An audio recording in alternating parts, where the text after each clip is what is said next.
Veieu que li acabarà guanyant la partida a Dani Alves?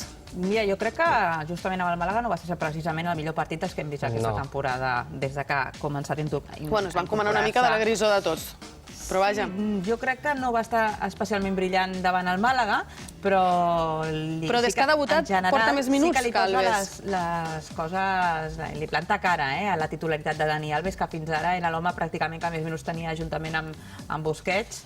Home, és una opció. A més, és un home polivalent, una mica com Sergi Roberto, que té la possibilitat de jugar a les dues bandes, que pot jugar més endarrerit o més endavançat, per exemple. Medio centro, podria jugar un poquito en el centro. Sí, per tant, és una altra opció per una plantilla relativament justeta de Luis Enrique i que està aprofitant les seves ocasions.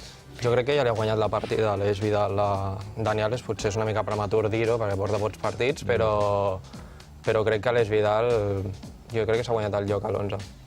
Yo creo que todavía Dani Alves y con la temporada que está haciendo se merece un respeto, aunque a veces es un poco payaso haciendo cosas. Incluso el otro día en el banquillo, no sé, estaba cantando, estaba como desconcentrado, no sé si salen unas imágenes, ¿no? Que parece que está cantando, está llevando un ritmo así un poquito musical. És així, potser es concentra cantant. Quitando estas cosas, yo le respeto como jugador y creo que tiene mucho más adaptado los mecanismos del Barça que Aleix, pero yo creo que tiene futuro. De momento yo creo que Alves le lleva 2 cabezas de ventaja. Sí, però li viene muy bien a Luis Enrique tener la opció de poder, i més quan tens 2 partits a la setmana, et ve molt bé tenir aquesta opció per donar minut de refresc a l'11 del Barça, perquè si no arriba un punt que arriben al mes de juny i estan fosos.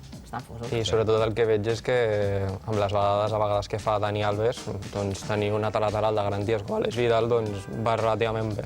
Sí, pero este año, si te fijas, ha estado muy bien Dani Alves. Yo la verdad es que, y a final de la temporada pasada también, hubo un momento, la temporada pasada al principio, que parecía, bueno, hubo la época que si se iba, que si no se iba, ¿no? Y luego... Fue un final de temporada esplèndid. Bueno, però això és quan s'apropa la renovació, ¿no? Que quan s'apropa, ella apreta. La renovación ya viste cómo la llevó, como lleva tantas cosas, bueno, medio riéndose, pues si no me quiere me voy, no sé qué, y al final renovó, y la verdad es que lo está haciendo muy bien. Yo creo que como profesional no se le puede poner ningún pero, y creo que sigue siendo muy buen lateral derecho, muy buen lateral. Li falta apuntar una mica més en les centrades. Exacte.